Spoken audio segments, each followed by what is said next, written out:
yang sekarang saya tengok future. Bila saya baca semua literature tu kan, dia punya keyword sekarang ialah digital learning. Itu keywordnya. Tapi bagaimana kita menginterpretasikan digital learning itu yang penting. Dan dalam digital learning ini, saya tengok perkara yang perlu kita kuasai dengan cepat ialah the content creator. Create content. Sekarang ini, the content creator ni cepat berkembang. Sebab itu ketika sebelum saya besar, saya sempat menggerakkan guru-guru, cikgu Tio apa semua tu. Saya dah nampak pada ketika itu bahawa content creator ni penting. Dalam digital learning ni, content creator kita tak boleh serahkan lagi kepada kita bagi kepada macam buku teks lah, bagi syarikat buat tu, penulis. Sekarang ni, content creator ni dalam digital learning ini adalah guru tu sendiri.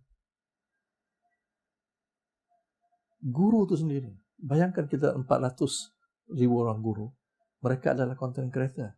Dulu kalau kita buat kita punya apalah kita rancangan mengajar modul kita je paling-paling di sekolah. Sekarang tak. Kita boleh kongsi cepat kan. Sebab itu ini satu benda yang perlu kita rancang deliberately dan juga kita kena atur lah. Jangan. So sebab itu dia punya keyword tu digital learning. Banyak lagi tapi saya nampak yang itu. Sebab itu untuk IIB pun kena begitu juga. Dia kena cepat. Dari segi leadership macam mana learning digital learning itu pengetua itu dapat merangsang guru-guru dekat arah ini. Itu satu. Kemudian yang kedua dalam digital learning ini ialah yang perbincangan yang banyak sekarang ini ialah orang sudah mulai melihat bagaimana aspek-aspek kerohanian, aspek-aspek psikologi itu dapat diterapkan dalam digital.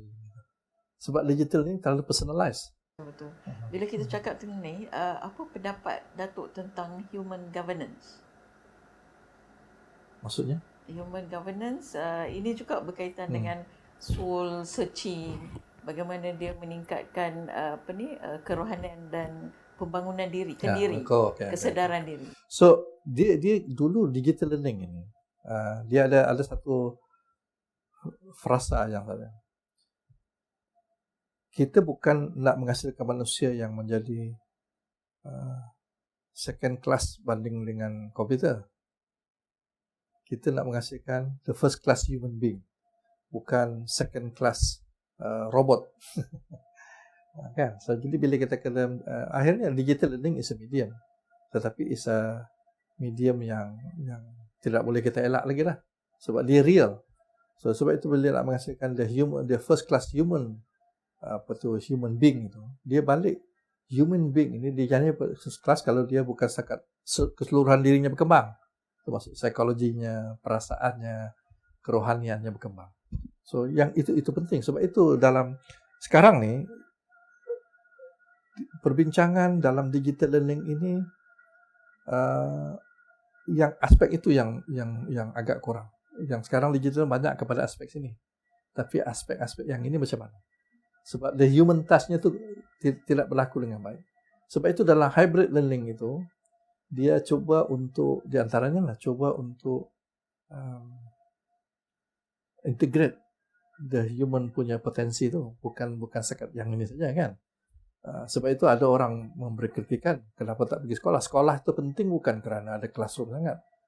Kita belajar sekolah, dalam orang kritik sekolah tu pun classroom orang kritik apa, tapi sebenarnya di luar daripada classroom tu murid kita belajar. Murid kita dalam classroom tension, tapi bila dia keluar cikgu yang sama, dia suka. Jadi social education tu berlaku. Itu manusia kan.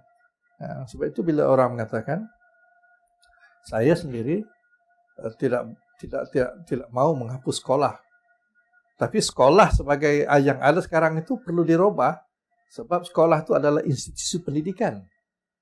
Institusi pendidikan itu kena ada.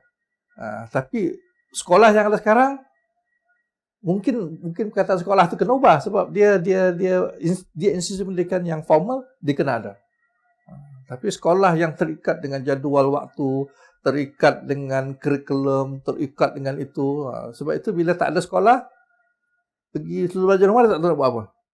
Itu maksud saya lah. Jadi perlu. Jadi aspek itu kena dimiliki juga lah. Mungkin akhir sekali pesanan untuk pegawai-pegawai di IAB lah, kalau Datuk boleh sampaikan. Banyak baca. Saya tengok pegawai kita ni di mana lagi sekali bila saya kata banyak baca ni bukan baca buku saja. Sekarang ni you tengok macam Michael Fullan tu, baca dia punya YouTube, dengar macam-macam. Maksud saya sebab ilmu ni, saya selalu sebut ulang kali, ilmu ni kita boleh dapat melalui sama ilmu pengetahuan yang kita boleh melalui pembacaan, tengok video, pergi seminar, itu kita kena banyakkan ilmu pengetahuan. Tetapi yang perlu diperkukuhkan juga ilmu pengalaman. Ilmu pengalaman ni kita kena pergi dan kena lihat latihan yang kita buat, pergi dengan guru. Sebab pengalaman itu juga adalah satu bentuk ilmu. Sebab itu kita tidak boleh tolak ke tepi orang yang dah lama. Sebab dia ilmu pengalaman dia itu gabungan ilmu pengetahuan dan ilmu pengalaman itu menjadikan kita menjadi bijaksana. Kalau you ada ilmu pengetahuan je, tak ada ilmu pengalaman, you tak akan bijaksana. Sebab ilmu pengalaman itu adalah ilmu yang lebih personal, tetapi dia mengambil kira semua aspek. Kan? Tapi kalau ilmu pengetahuan tu dia tidak personal, sebab semua orang boleh miliki, tetapi ada aspek-aspek yang dia tertinggal. Kan? Aspek kemanusiaan yang, tapi bila kita gabungkan, itu yang kita menjadi bijaksana. So jadi jangan takut lah untuk. Tapi pengalaman ini pun tak boleh satu pengalaman, dia kena banyak pengalaman. Sebagai contoh, kalau saya pengalaman saya di semua perangkat itu banyak membantu saya untuk menjadi lebih bijaksana.